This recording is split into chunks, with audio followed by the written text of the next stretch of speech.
Video में हम बात करेंगे जावास्क्रिप्ट बाकी लैंग्वेजेस से अलग कैसे है, इसको डायनामिक क्यों कहा जाता है और ये वीकली टाइप्ड कैसे है। तो देखते हैं जावास्क्रिप्ट डायनामिक और वीकली टाइप्ड लैंग्वेज कैसे है। जैसा कि हमने देखा कि जावास्क्रिप्ट जो है वो रन टाइम पर कंपाइल होती है और हम बेसिकली इसको यूज करते हैं वेब पेजेस को ज्यादा डायनामिक बनाने के लिए।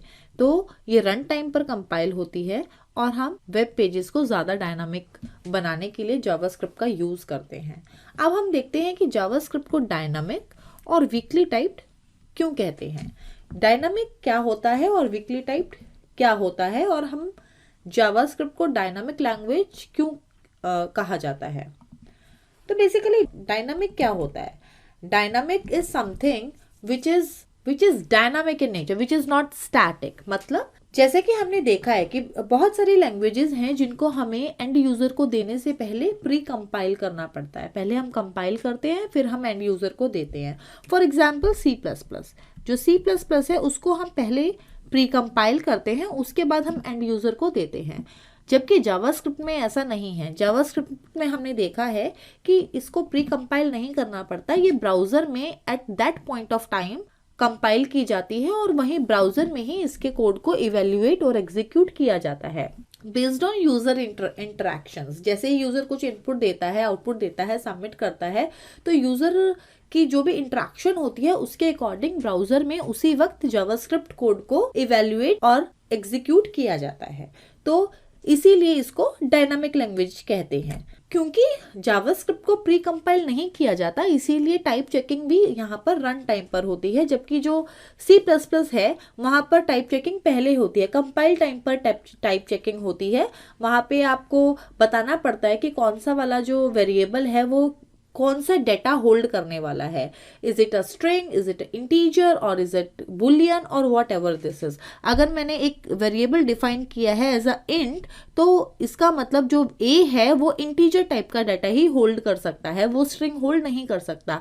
जबकि जावास्क्रिप्ट में ऐसा नहीं है। जावास्क्रिप्ट में अगर मैं एक वेरिएबल ले रही हूँ थ्रू where और थ्रू let, और अगर मैं कोई भी वेरिएबल डिफाइन कर रही हूँ तो इसमें मैं स्ट्रिंग भी स्टोर कर सकती हूँ, नंबर भी स्टोर कर सकती हूँ, बुलियन भी स्टोर कर सकती हूँ, कोई भी मैं किसी टाइप का भी डाटा मैं स्टोर कर सकती हूँ। मुझे पहले से एक्सप्लिसिटली बताने की जरूरत नहीं है। जावास्क्रिप्ट में एक्सप्लिसिट डिक्लेरेशंस की जरूरत नहीं है, क्योंकि वेरिएबल की जो असाइनमेंट होती है वो रन टाइम पर ही होती है, पहले से कंपाइलेशन नहीं होता। तो इसीलिए जो डेटा टाइप्स हैं वो ऑटोमेटिकली अज्यूम कर लेता है जावास्क्रिप्ट की ये नंबर टाइप का है, स्ट्रिंग टाइप का है, या फिर बुलियन टाइप का है, या एरे है। क्योंकि जैसे ही हम उसको डिक्लेयर करते हैं वो डेटा को देखकर अज्यूम कर लेता है अपने आप कि वो डेटा किस टाइप का है।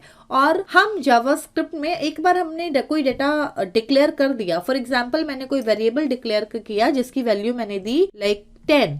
अब ऐसा नहीं है कि इसको मैं चेंज नहीं कर सकती और ये नंबर ही रहेगा। अकॉर्डिंग टू माई नीड्स मैं इस वेरिएबल को स्ट्रिंग में भी कन्वर्ट कर सकती हूँ, मैं इस वेरिएबल को बुलियन में भी कन्वर्ट कर सकती हूँ, और मैं जैसी मेरी प्रोग्राम की रिक्वायरमेंट होगी, जैसी मेरी ऐप की रिक्वायरमेंट होगी, मैं उस हिसाब से इस वेरिएबल को चेंज कर सकती हूँ। जबकि जो बाकी लैंग्वेजेस है उनमें ऐसा नहीं होता। उनमें अगर एक बार मैंने इंटीजर जो डिफाइन कर दिया, यहाँ पर अगर मैंने इंट डिफाइन कर दिया है इंट a, तो फिर वो इंटीजर टाइप का ही वैल्यू स्टोर कर सकते हैं हम उस वेरिएबल में। स्ट्रिंग स्टोर नहीं कर सकते। स्ट्रिंग स्टोर करने के लिए हमें पहले से डिफाइन करना पड़ेगा कि ये जो पर्टिकुलर वेरिएबल है ये किस टाइप का डाटा स्टोर करने वाला है, स्ट्रिंग, बुलियन, इंटीजर, एरे और व्हाटएवर।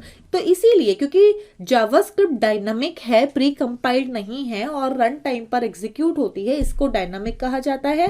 और क्योंकि इसका टाइप का भी हमें पहले से एक्सप्लिसिटली डिफाइन नहीं करना पड़ता, वो ऑटोमेटिकली अज्यूम कर लेता है कि वेरिएबल कौन सी टाइप का है, इसीलिए इसको वीकली टाइप भी कहा जाता है। चलिए इसी एक डिफरेंस को हम एडिटर पे भी देख लें।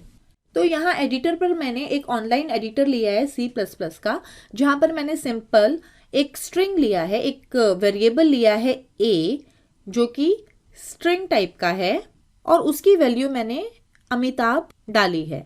यानी कि वेरिएबल a में मैंने अमिताभ को स्टोर किया है और वेरिएबल a को मैंने ऑलरेडी डिफाइन किया है कि वो स्ट्रिंग टाइप का है, और यहाँ पर मैंने उसको प्रिंट करा दिया स्क्रीन पर कि my name is what ever is the value of A which is Amitabh. ठीक है, सिंपल सा मैंने एक वेरिएबल लिया है और उसकी वैल्यू को डिस्प्ले कराया है। अगर मैं इसको रन करूं तो आप देख रहे हैं कि मैं ये रन हो रहा है और इसका आंसर आ रहा है my name is Amitabh, that is correct. पर अगर अब मैं इस अमिताभ की वैल्यू चेंज कर दूं और मैं इसको 10 दे, अब 10 जो है वो नंबर है, स्ट्रिंग नहीं है, राइट। तो अब क्योंकि ये जो ए है वो सिर्फ स्ट्रिंग टाइप को लेता है, वो नंबर को नहीं लेगा यहाँ पर, तो इसीलिए यहाँ पर मुझे मेरा एरर आना चाहिए। अब अगर मैं फिर से रन करती हूँ तो देखते हैं क्या होता है।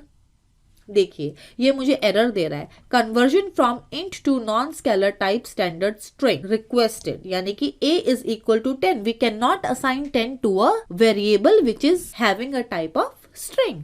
मतलब हम स्ट्रिंग टाइप के वेरिएबल में नंबर डिफाइन नहीं कर सकते, डिक्लेयर नहीं कर सकते। तो इसीलिए ये जो है स्ट्रांगली टाइप्ड लैंग्वेज है, क्योंकि ये टाइप के साथ स्ट्रांगली अटैच्ड है। अगर वो स्ट्रिंग है तो स्ट्रिंग ही लेगा, नंबर है तो नंबर ही लेगा, बुलियन है तो बुलियन ही लेगा। जबकि जावास्क्रिप्ट में ऐसा नहीं है। जावास्क्रिप्ट में भी मैंने एक वेरिएबल लिया a, जिसको ये वैल्यू दी मैंने अमिताभ, जो कि स्ट्रिंग है, और यहाँ पर मैंने उसको प्रिंट कराया लाइन नंबर 3 पर, और आप देख रहे हैं यहाँ पर आ रहा है माई नेम इज अमिताभ, बिल्कुल सेम कोड की तरह। अब यहाँ पर जब हम मेरी लाइन नंबर 4 पे मैं इसका टाइप देखना चाहती हूँ कि वेरिएबल जो ए है उसका टाइप क्या है, और टाइप यहाँ पर मैं देख, ये अब खुद से बता रहा है, मैंने कुछ किया नहीं है, टाइप ऑफ ऑपरेटर यूज कर मैंने देखा तो ये कह रहा है कि जो वेरिएबल ए है वो स्ट्रिंग टाइप का है।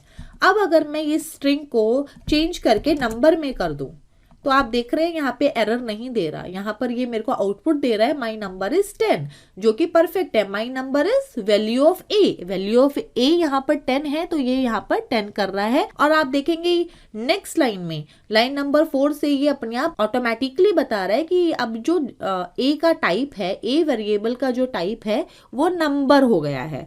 नाउ दिस इज नंबर, जो कि पहले स्ट्रिंग था। तो इस तरीके से ये अपने आप ऑटोमेटिकली एक्सप्लिसिटली अज्यूम करता है टाइप्स को, और हमें स्पेशली पहले से डिक्लेयर करने की जरूरत, एक्सप्लिसिटली डिक्लेयर करने की जरूरत नहीं है कि ये जो वेरिएबल है ये कौन सा किस टाइप का डाटा होल्ड करने वाला है, स्ट्रिंग को करने वाला है और या फिर नंबर को। और जिस तरीके से हम यहाँ पर इंटरमिंगल कर पा रहे हैं अकॉर्डिंग टू नीड्स, पहले स्ट्रिंग था पर अभी मैंने सेम वेरिएबल में नंबर डाल दिया, तो हम वेरिएबल के डाटा को इंटरमिंगल भी कर सकते हैं जावास्क्रिप्ट में, जबकि C++ में ऐसा नहीं होता। C++ में अगर मैं स्ट्रिंग में नंबर डालने की कोशिश कर रही हूं तो वो मुझे अलाउ नहीं करता।